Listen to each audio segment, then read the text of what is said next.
Oi pessoal, boa noite, tudo bem? Na aula de hoje nós vamos dar continuidade ao tema da aula anterior, que é a introdução à química experimental. Pessoal, só fazendo uma breve revisão de onde nós paramos na aula anterior, nós estávamos discutindo então sobre os tipos de mistura, né? Nós vimos que as misturas são classificadas em homogêneas e heterogêneas.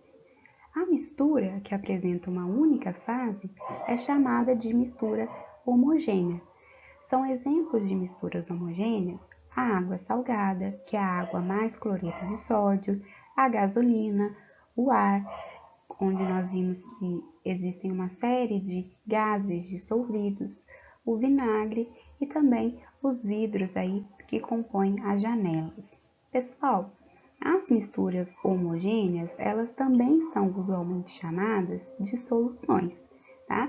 À esquerda, então, nós temos a imagem aí da gasolina, que é uma mistura de hidrocarbonetos, sendo os hidrocarbonetos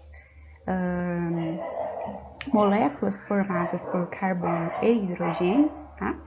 E à direita nós temos o ar, que também é uma mistura homogênea, onde nós temos vários gases misturados, o oxigênio, o nitrogênio, o CO2, entre outros.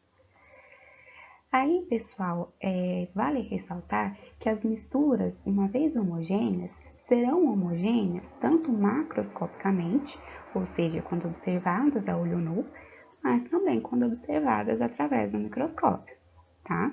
Lembre-se disso. Pessoal, os componentes, elementos ou compostos das soluções, neste caso utilizado aí como referência à mistura homogênea, podem estar presentes em qualquer número, foi o que a gente conversou na aula passada. As misturas não apresentam uma composição única. Isso quer dizer que em uma solução de água e álcool, por exemplo, eu posso ter desde 99% de álcool e 1% de água até 99% de água e 1% de álcool, né? Os componentes de uma solução, eles podem ainda ser separados por processos físicos, né? Que nós vamos ver também nessa aula, alguns deles, tá? Métodos de separação. Nós, então, estávamos discutindo o que significa ter uma solução alcoólica 70%. Nós vimos que isso é uma referência à concentração, né? Ou seja, uma solução alcoólica 70%, ela é 70 partes de álcool e 100 partes de solução total. Em outras palavras, eu também poderia dizer que eu tenho 70 ml de álcool etílico ou etanol em 100 ml de solução total. Não é isso que a gente viu? Então tá certo. Pessoal, os componentes de uma solução, como eu disse para vocês, podem ser separados por processos físicos. E a distinção, ou seja, a diferenciação entre uma substância pura e uma solução no laboratório, ela é feita pela medida da temperatura nas respectivas mudanças de estado. O que isso vai significar? Por exemplo, como seria aí? A substância pura, tal como a água, por exemplo, ela ferve a uma temperatura constante, certo? Por outro lado, o ponto de ebulição de uma solução líquida, tá? Que seja formada por água e sal, por exemplo, aumenta gradualmente, diferente de uma substância pura, tá? Isso vai ocorrer, pessoal, porque o ponto de ebulição da solução depende de sua composição, né? Se eu tenho aí uma solução de água e de sal, o ponto de ebulição dessa solução vai depender não só apenas da água, mas também do sal. E quanto maior for a concentração de substância dissolvida, seja aí o sal, por exemplo, maior será o ponto de ebulição, né? Quando a solução é fervida, a água evapora, como nós já sabemos, e a concentração do sal na solução ela aumenta progressivamente, né? E isso é importante para a gente aí definir uma substância pura de uma solução, que é a mesma coisa neste contexto de mistura homogênea. Vamos então destrinchar isso aí que eu falei para vocês. Pessoal, aqui nós temos gráficos, né, diagramas que mostram, né, de uma forma bem clara a diferença entre uma substância pura, neste caso aqui a água destilada, à esquerda, e uma solução, mistura homogênea, que pode ser então de uma solução aí de água e sal, através do acompanhamento e medida das temperaturas nas mudanças de estados. Acompanhem comigo à esquerda. Se vocês observarem à esquerda, o diagrama da esquerda, que corresponde ao acompanhamento de temperatura, né, das mudanças de estado, vocês vão notar que tanto no ponto de fusão quanto no ponto de ebulição, as temperaturas se mantêm constantes. Ou seja, durante o processo que essa substância passa do seu estado sólido para o seu estado líquido, a temperatura ela permanece em zero. E durante o processo em que essa substância, no caso a água, passa do seu estado líquido para o seu estado de vapor, a temperatura também se mantém constante, que é em 100 graus. Então, observem aí dois patamares, certo?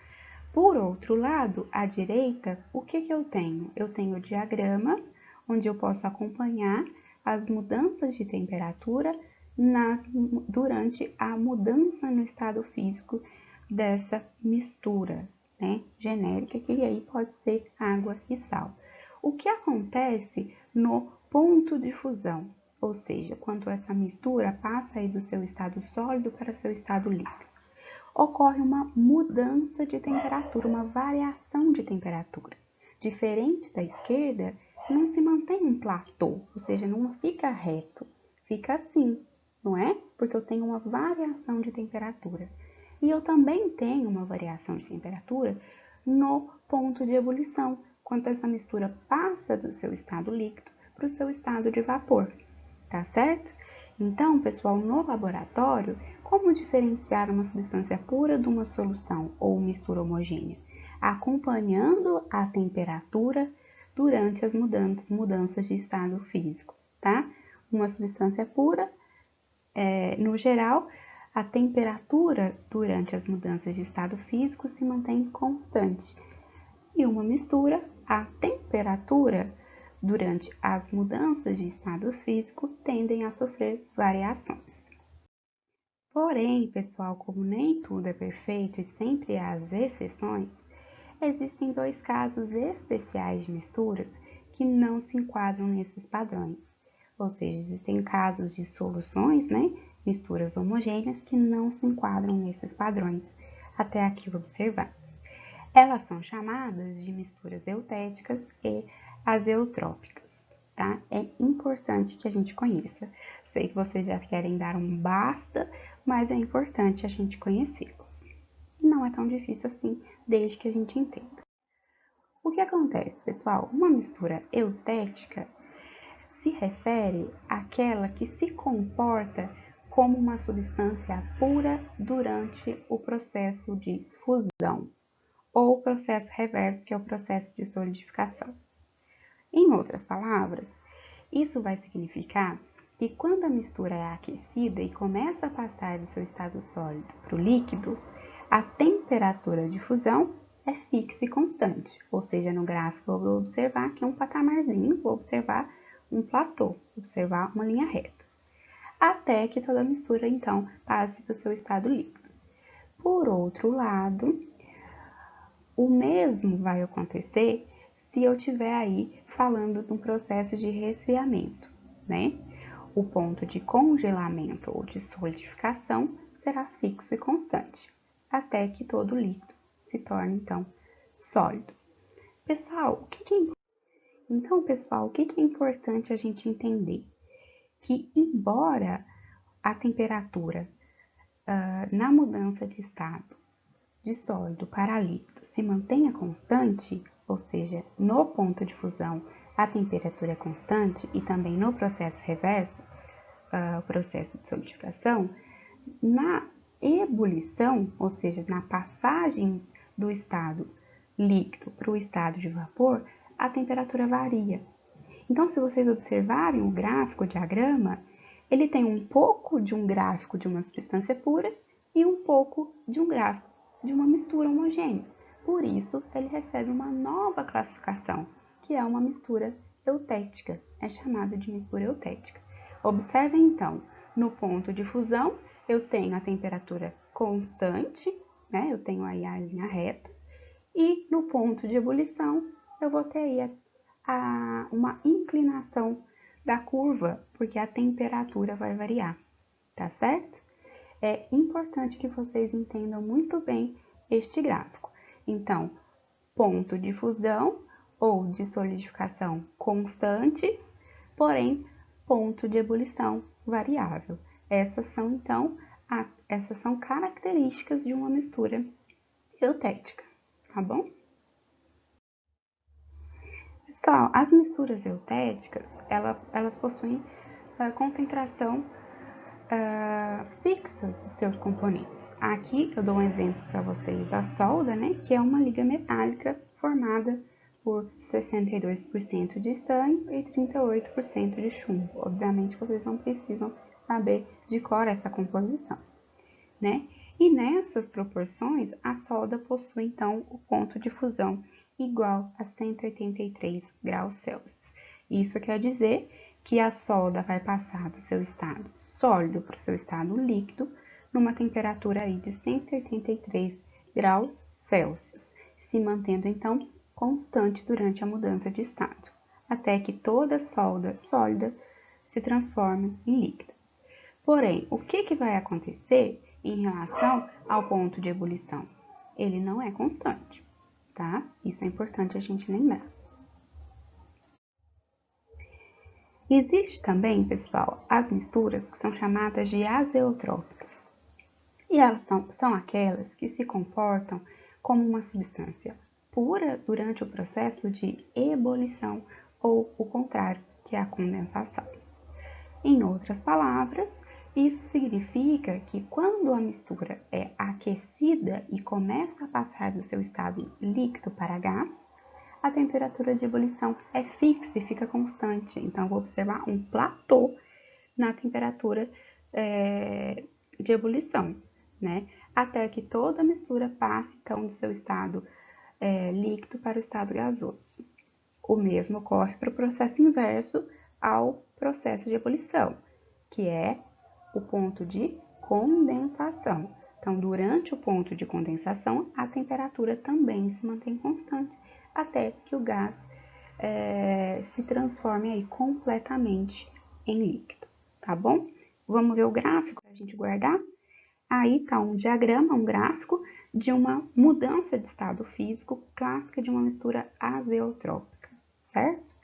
Então, pessoal, o que acontece? A primeira setinha, ela mostra uma variação de temperatura no momento em que essa mistura passa do seu estado sólido para o estado líquido. Essa é uma característica de uma mistura azeotrópica. Não há constância em relação ao seu ponto de fusão. Porém, quando eu observo o ponto de ebulição, a segunda setinha, eu vejo que há uma constância na mudança de temperatura. Não há mudança de temperatura nesse ponto. A temperatura, na realidade, se mantém constante quando a mistura, então, passa do seu estado de líquido para gás. Certo, pessoal? A mistura azeotrópica também tem proporções bem definidas, tá? Um exemplo aí é o álcool a 96%. O que quer dizer 96%, né? É quando eu tenho uma solução com 96 partes de etanol e 4 partes de água, certo? A concentração de álcool nessa solução é 96%, e de água 4%, tá? O ponto de ebulição dessa mistura é exatamente 78,1 graus Celsius. Não há variação de temperatura no ponto de ebulição. Tá certo, pessoal? Pessoal, nós vimos aí, então, nós descrevemos características de substâncias homogêneas, que também são chamadas de soluções. Mas nós também temos misturas heterogêneas, que são aquelas constituídas por duas ou mais substâncias que podem ser distinguíveis, né? Ou seja, nós somos capazes de identificar que existe ali mais de um componente na mistura, pois eles permanecem separados em duas fases distintas. Como exemplo, nós temos à esquerda um copo com óleo e água, e aí à direita um exemplo aí super atual pra gente, né? Para quem gosta aí de usar maquiagem, sabe que a grande maioria dos demaquilantes atualmente são demaquilantes bifásicos. Aí estaria um exemplo então de misturas heterogêneas. Outros exemplos, nós temos a primeira imagem aí, uma mistura de areia, água e óleo, no qual por diferenças de densidade o óleo permanece por cima, a água fica intermediária e a areia fica embaixo. Temos também logo abaixo o gelo e a água, né, que é mais caracterizado como um sistema heterogêneo do que uma mistura, porque quando eu falo de mistura, eu logo tenho a sensação que estou tratando de mais de uma substância. E neste caso, eu tenho somente água. Então, seria um sistema heterogêneo. Tenho também o granito, que nós falamos na aula anterior, água e ferro, que é demonstrada aí na figura abaixo, e uma solução saturada de cloreto de sódio, como demonstrado na figura do meio. Certo, pessoal? Pessoal, como nem tudo é perfeito, também existe uma exceção. Nesse contexto, a exceção se chama mistura coloidal. O que acontece? Algumas misturas, apesar de parecerem homogêneas, quando observadas microscopicamente, não apresentam um aspecto uniforme. Então, o que eu tenho que deixar claro para vocês? Uma mistura homogênea é homogênea macroscopicamente e microscopicamente. Uma mistura heterogênea pode ser a olho nu homogênea, pode me dar a sensação de ser homogênea, mas microscopicamente ela é heterogênea. Então, para ser uma solução heterogênea, ela tem que estar ou ser heterogênea nos dois níveis de observação, tá? Essas aí que eu falei para vocês que parecem homogêneas, mas microscopicamente são heterogêneas, elas são então chamadas de misturas coloidais ou colóides. Um exemplo clássico, pessoal, é o sangue. Eu observo um tubinho de sangue e quando eu coleto, ele está ali homogêneo, me parece homogêneo. Mas quando eu faço a centrifugação, logo eu vejo uma separação de fases. Aí temos outros exemplos vistos ao microscópio, que é o sangue, né? Como eu falei para vocês, o sangue, quando ele passa por um processo de centrifugação, ele já apresenta essa diferença de fases. Microscopicamente, então, nós temos aí hemácias, leucócitos, plaquetas, embora que nessa figura aí eu só consiga ver mais hemácias mesmo, né? A maionese não dá a sensação pra gente que é homogênea, mas quando a gente observa microscopicamente, é assim que nós vemos. E o iogurte, tá certo, pessoal? Então, é isso que eu gostaria de trazer para vocês em relação às misturas, tá bom? Assim, pessoal, resumidamente, para a gente gravar, a matéria ela pode ser classificada em substância pura quando ela tem uma composição definida, não pode ser separada por processos físicos e apresenta uma temperatura constante durante a mudança de estado, com algumas exceções, né? Tenham isso em mente. Ou classificada aí como uma mistura, quando sua composição é variável, podem ser separadas por processos físicos e têm temperatura variável durante a mudança de estado, em geral. As substâncias puras ainda se subclassificam em elementos quando nós estamos tratando das substâncias químicas mais simples, como por exemplo o oxigênio, o nitrogênio, e eles não podem ser decompostos. Ou então nós temos os compostos, né, que são constituídos de 2 ou mais elementos, NaCl, HCl, e eles sim podem ser decompostos, ou seja, separados por processos químicos. Já as misturas podem ser homogêneas, quando elas são constituídas de 2 ou mais componentes, porém são monofásicas, e as heterogêneas, também constituídas de 2 ou mais componentes, porém com mais de uma fase, tá certo? Então fica aí o resumo para vocês, pessoal. Pessoal, agora nós vamos falar um pouquinho sobre separação de misturas, né? Sobre os métodos mais conhecidos de separação de misturas. Vamos começar pela separação de misturas homogêneas, tá?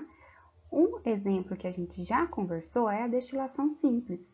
Pessoal, ela é geralmente utilizada para separar líquidos e sólidos. Lembram quando a gente falou sobre a separação da água salgada? Este é um exemplo de destilação, certo? Então, aqui nós temos todo um esquema montado com vidrarias e artefatos de laboratório que nós já conversamos. Inclusive, fizemos uma atividade a esse respeito. Então, até aqui, tranquilo, né, pessoal? O próximo método também é uma destilação, mas é chamado de destilação fracionada. É usado principalmente para separar misturas líquido-líquido com diferentes pontos de ebulição. Então, a destilação simples, geralmente utilizada para separação de misturas líquido mais sólido. Aqui na destilação fracionada, misturas líquido mais líquido. Exemplo, então, nós temos aqui tanto o petróleo como a separação de componentes da gasolina, podemos também falar a separação de água e acetona, por exemplo, tá? Então, como que vai se dar essa separação? Vai se dar por diferenças em relação ao ponto de ebulição desses componentes. Aqui eu tenho à esquerda mostrando para vocês um esquema, né, de como são empregadas aí as vidrarias. E o que nós temos de diferente, pessoal, é essa coluna de fracionamento. Quem tem menor ponto de ebulição vai, então, evaporando primeiro, percorrendo aí todos os passos, todos os espaços dessa coluna de fracionamento, até entrar por esse pequeno conduto aqui que vai levar ao condensador. Então, o vapor vai se condensar em líquido. Aí eu vou fazendo progressivamente a coleta dos componentes. Se eu tenho, por exemplo, petróleo, vai acontecer como demonstrado na figura à direita. Vou ter a separação progressiva de todos os componentes do petróleo, inclusive a gasolina. Posso separar ainda a gasolina? Sim, né? Por exemplo, aqui que eu dou para vocês é a separação do hexano e em relação ao octano, também em função das diferentes temperaturas de ebulição. O que eu trago de novo para vocês é essa coluna aí de fracionamento, que vai funcionar como se fosse recebendo os gases, conduzindo para o condensador, onde esses gases serão, então, passados por o estado líquido. Como que eu vou acompanhar cada separação de cada componente? Através da temperatura. Sabendo qual é a temperatura de ebulição de cada componente, eu então vou progressivamente acompanhando a separação dessa mistura complexa. Pessoal, a liquefação fracionada é usada na separação de misturas de gases, tá? Que possuem aí pontos de ebulição diferentes, tá? Lembrando aí que todas as misturas de gases são homogêneas, não é isso? Então, o que acontece, pessoal? Um dos gases se torna liquefeito antes do outro. Como que um gás vai se tornar liquefeito? Ele vai, então, passar por um processo de liquefação. Vai ser submetido a baixíssimas temperaturas até que cada gás individual vai, então, ser capaz de se liquefazer, tá certo? Isso é possível graças ao emprego aí de baixas temperaturas. Um exemplo é a separação dos componentes do ar atmosférico. Pessoal, a fusão fracionada também é um tipo de separação de mistura homogênea, né? Quando nós temos a mistura de dois sólidos, como por exemplo em algumas ligas metálicas, tá? Como que eu posso separá-los? Elevando a temperatura. Vou dar um exemplo para vocês, utilizando aí um sistema mais comum, mais fácil de imaginar. À direita, a figura, eu tenho uma mistura de enxofre e areia, tá? Eu submeto esse sistema a um aquecimento. Depois do aquecimento, o que vai acontecer? O enxofre, ele vai então se derreter, tá? O que é isso? Passar do estado sólido para o estado líquido, vai se fundir. Então, o enxofre, que tem menor temperatura de fusão, vai primeiro se fundir e a areia vai continuar sólida. Percebam que aí, neste momento, eu consigo separá-los? Entornando, eu consigo aí separar o enxofre, que se fundiu, da areia, que não se fundiu, que ficou no fundo do recipiente. Outro exemplo, pessoal, também já falado em outras aulas, é a cristalização e evaporação, que é um processo que acontece com a água do mar, né, para a obtenção do cloreto de sódio, que é o sal de cozinha, tá? Então, o que acontece? Separam-se sólidos dissolvidos em líquidos, em geral, tá? Sendo que neste líquido estão presentes também outros sólidos. A água do mar nós não temos somente sal, não é isso?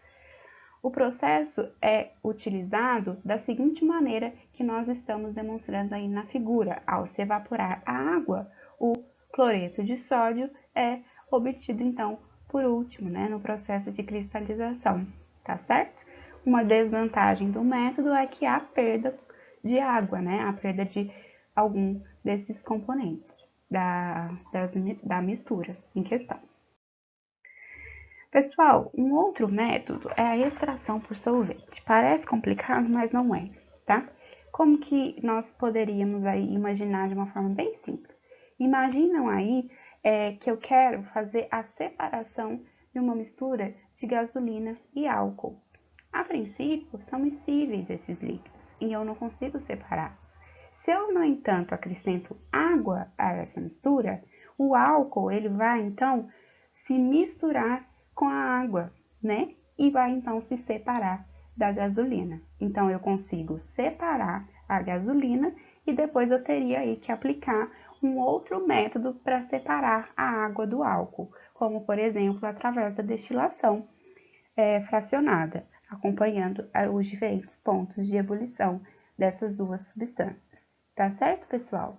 Então, aí à esquerda, um modelo de como pode ser esse sistema, né? E à direita, o exemplo prático citado no slide, tá bom? Pessoal, outro método, então, de separação de misturas homogêneas é a cromatografia, tá? Que vai permitir, então, a migração dos compostos da mistura, das misturas em geral, né? Os quais apresentam diferentes interações através de duas fases, a fase móvel e a fase estacionária. Neste caso, a fase estacionária é o papel ou a celulose, né? E a fase móvel pode ser álcool ou água, tá? Aí depende aí do experimento, que normalmente ele tende a funcionar muito melhor com álcool, tá? Nesse sentido, será possível a passagem da fase móvel sobre a fase estacionária, tá? Permitindo a separação dos componentes da tinta, como demonstrado no exemplo, tá? Os componentes da mistura, eles serão separados pela diferença de afinidade através dessas duas fases, e eles são identificados pela cor, tá? Eu gostaria de fazer aí também um parênteses para quem esteve na live. Eu falei a respeito do solvente, né? E até onde vocês me perguntaram se o solvente ele está sempre presente na cromatografia. Nem sempre, nem todas as técnicas, tá? Eu falo com vocês melhor quando a gente for fazer alguma prática de cromatografia no laboratório. Apenas então corrigindo essa informação, tá bom? Obrigada então, pessoal. Próximo slide. Agora, pessoal, vamos falar de alguns métodos mais conhecidos de separação de misturas heterogêneas, né? Que são aquelas com mais de uma fase. O primeiro deles é a decantação. Nós já até vimos, né, em algum em algum momento das nossas aulas. Simplesmente o que acontece? O sólido que não é solúvel em um líquido vai se precipitar no fundo do recipiente. Como que vai se dar esse processo? Quem é menos denso fica em cima, quem é mais denso fica embaixo, tá certo? A decantação fracionada segue mais ou menos aí o mesmo princípio, mas nós temos o auxílio do funil de decantação, que também é chamado de funil de Bromo, tá? Então, se eu tenho aí uma mistura de água e óleo, também por princípios de densidade, eu vou ter claramente que o óleo vai ficar em cima no funil e a água embaixo. Abro a torneirinha, quem passa? A água. Depois fecho, troco aí o becker que está aqui embaixo, recolhendo o que eu estou separando, e depois passo, então, o óleo, tá? Nada complicado. Pessoal, um outro método que nós também já conversamos é a filtração. Inclusive, nós fizemos uma atividade com uma figura muito semelhante a essa. O que eu vou separar na filtração? Uma mistura de um líquido mais um sólido que não se dissolvem, como, por exemplo, água e areia. Muito fácil, pessoal. Quem vai ficar retido no filtro? A areia. Quem vai passar? A água.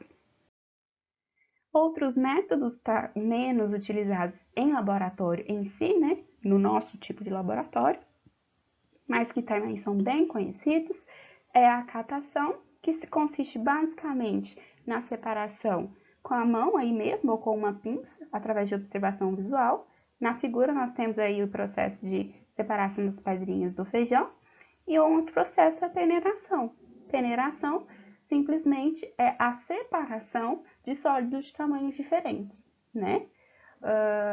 Sendo que um deles é barrado pela peneira e o outro não. O maior é barrado, o menor passa. Areia e pedra. Bem tranquilinho, pessoal. Por fim, pessoal, nós temos a separação magnética, no qual é importante que pelo menos um dos componentes da mistura apresente propriedades magnéticas, né? Ou seja, que possa ser atraído por um ímã. Aí nós temos como exemplo a limalha de ferro em areia, certo? Que é então separada por um ímã. E o processo de flotação, que é também um processo bem simples, que permite a separação de partículas sólidas de diferentes naturezas através da adição de um líquido. Então, por exemplo, se eu tenho areia e serragem num becker, em princípio são dois sólidos, eu não consigo separar. Se eu adicionar água, o que vai acontecer? A serragem ela vai boiar, né?